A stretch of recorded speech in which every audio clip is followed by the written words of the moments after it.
Hello LEGO fans, this is Sep for the Destroyers back again with yet another LEGO Star Wars set review and taking a look at the first of the LEGO Star Wars summer sets I picked up. This is the exclusive 75024 HH-87 Starhopper set which I picked up at Celebration Europe 2 last weekend.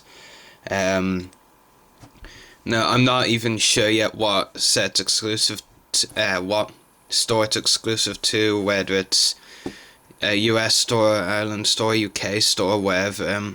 I don't think this set has actually been released in stores yet. I think Celebration was probably the first time it was being sold. I could be wrong.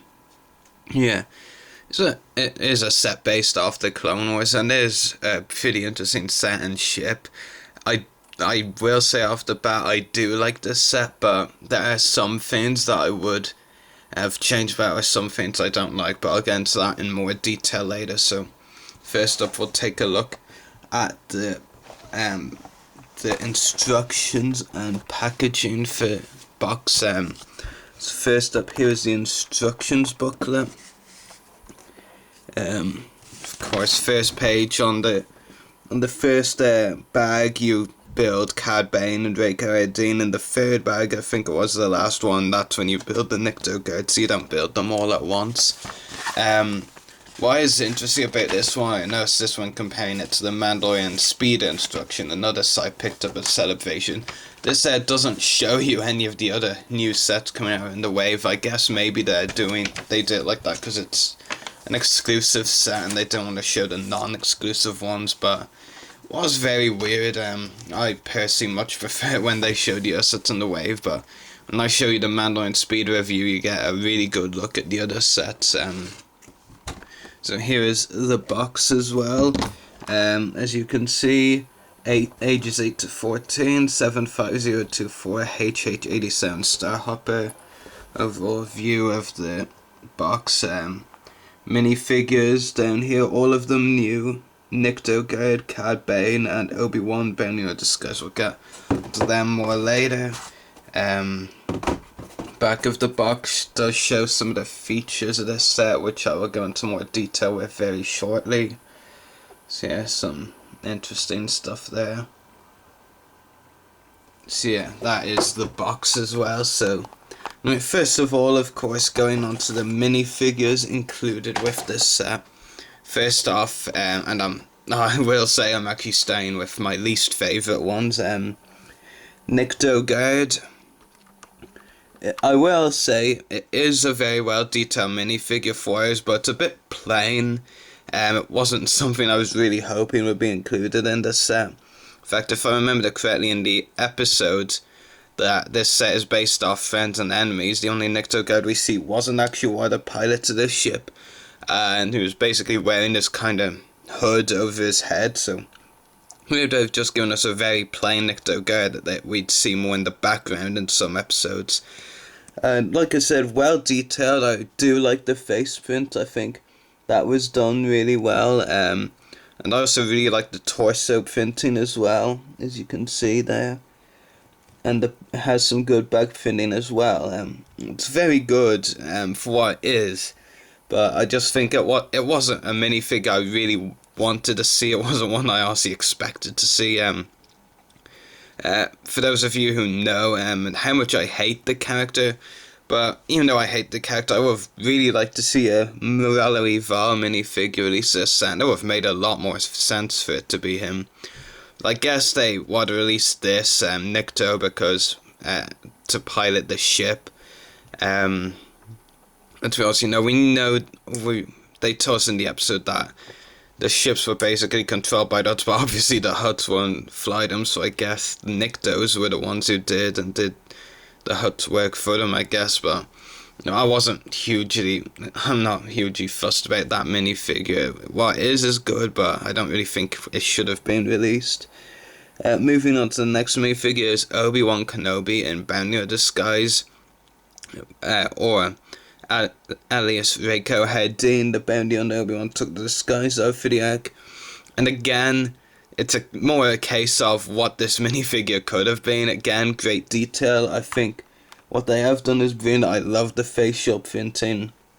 And again, it has great torso and back fitting, but as well as having torso and back fitting, also some great leg fitting as well. So what they do for me figures really good. On this occasion, actually, what could have been isn't more so about the about a no minifigure with Rod scene, but more about what they did include. And yes, there were people reporting when the images were first released, asking, "Oh, where is it? Where is it? I can't see on the pictures." And yes, I can confirm they did not actually give Reiko Herdin his helmet for this set, which is very disappointing. I mean, that was like the best part about the character, the fact that they used the McQuarrie concept Boba Fett helmet, changed the colouring up and used it for Reiko Herdin. I thought that was one of the coolest parts about the character on the show, and I'm not even a Boba Fett fan, I thought that was really cool.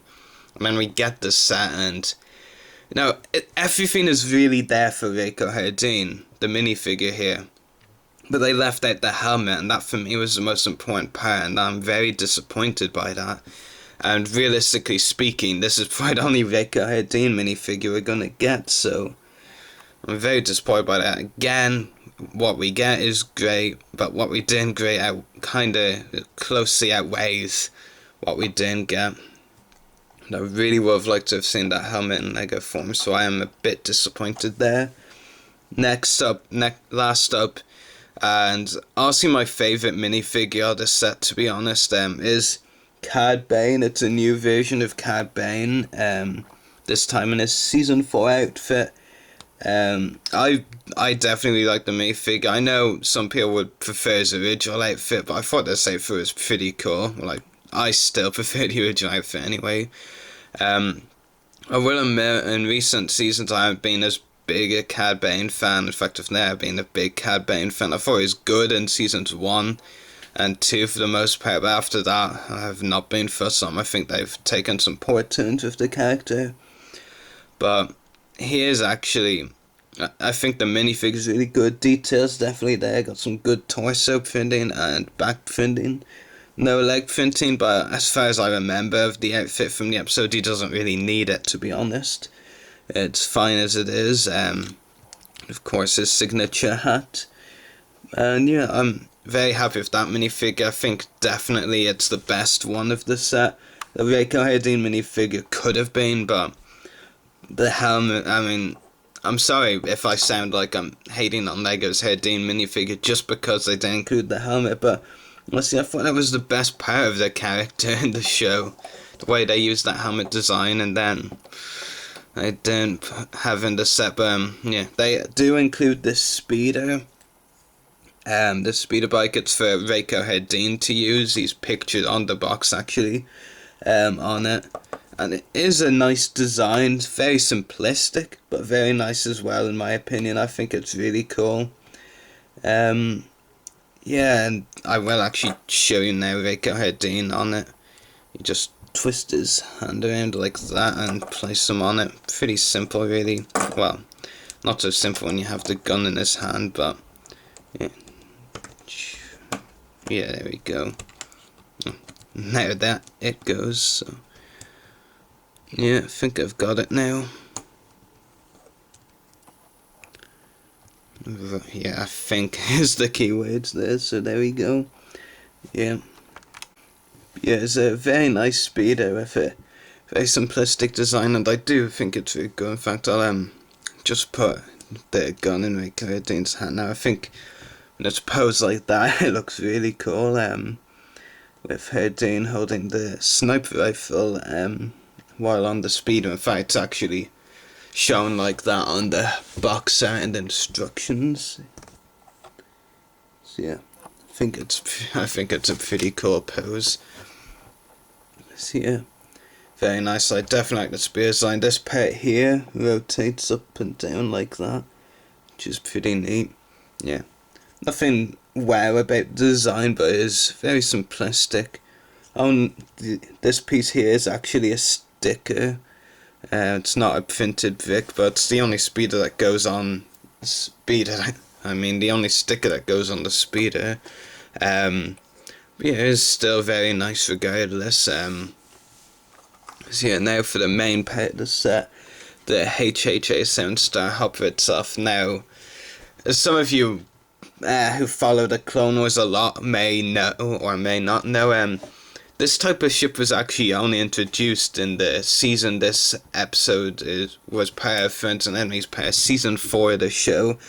They actually first introduced this type of ship model in the Slavers Arc, the arc before the one this is based off, and then basically once it was using a Slavers Arc, they started using the same model but different colours for lots of different species. Like first it was the Zygerians, it was originally their ship, then they repainted it, said, oh look, now the Hutts have some similar. And then it went on for a bit like that, to be honest. I think multiple species have used this type of ship at this stage.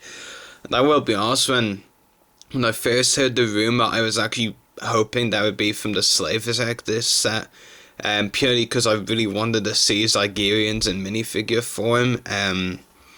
Yeah, I just thought that would have been really cool. I thought honestly that arc had more potential for minifigures than this one, but this still had some potential. I just felt they didn't use that potential so much. But yeah, the set itself, or the ship itself I should say, is very nicely done. There is a lot of stickers on it. All these around here, that's all stickers. That's a sticker. Over here, stickers, same on the other side. Sticker. Yeah, there's a lot of stickers on this ship, I'm telling you. Mainly on the front though. Don't think there's actually that many on the back. Does have your regular flick fire missiles. Everyone's favourite part of a LEGO set. Not. Yeah, I just showed you one of the features, so at least that's out of the way. As you can see, you've got your cockpit here. All you do to move it up is basically, actually, accidentally knocked the nickel guard down. You lift up this piece around where the 4 bits are, and you basically just lift it up, simple as that. There's another sticker. And the nickel guard can be seated inside it, and as shown on the instructions on box set, again, it is the nickel guard who's meant to go inside it. Pop him in like that and drop the cockpit, and that's basically as simple as it is. Though it isn't quite as simple as it looks. I mean, the first time I tried it, I pulled the whole cockpit off, so yeah, I'm glad I won't be making that mistake again, I think. But yeah, so does look really cool with the nickel inside of it. I'll give you a zoom in. See, yeah, very nice. The wings do rotate up and down, like so. This is basically landing mode. Yeah, I'll just put it far away. Yeah, that's basically landing mode, and this, as it's shown, mainly in the box set, is the flight mode. So, yeah, that is. So I've shown you 2 of the features now: the point of minifigure in the cockpit and the the flick fire missiles, if you want to call them features. Oh, sorry, messing around now trying to get Hardine off the cockpit. Yeah, there's actually another feature that I can remember off the top of my head. It's actually you can actually place this speeder, because it's really small, underneath the ship, like so. I'll actually show you how you do that. So you got this hole around here, I'm not sure whether you can see it. Basically there's a big area with absolutely nothing. You can put it in multiple ways. You can gently slide it in, but that actually runs the risk of, it falling out when you lift it upside, when you tilt it back up, right? Or you could just, with the stud parts, you can just attach it to the underneath of this ship. Not sure how well you can see that, but yeah, there it is, basically attached. And I'll unattach it now so you get the idea better. Yep, so really easy. So yeah, I think that's all of the features. The cockpit moving up and that one are definitely the main features. Pretty sure there's more, so bear with me. Yeah, the rotating wings was an obvious one. Cockpit, flick fire missile. Yeah, it's actually all of them. I have shown you them all. Wow, for once I think I didn't forget a feature of this, of a Lego set. I think of a medium or a big Lego set. I think that must be a rarity.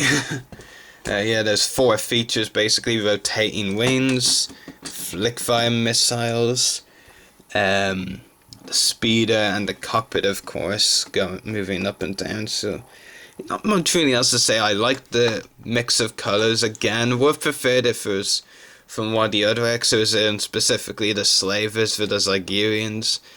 But yeah, overall it is a decent set. I do recommend it.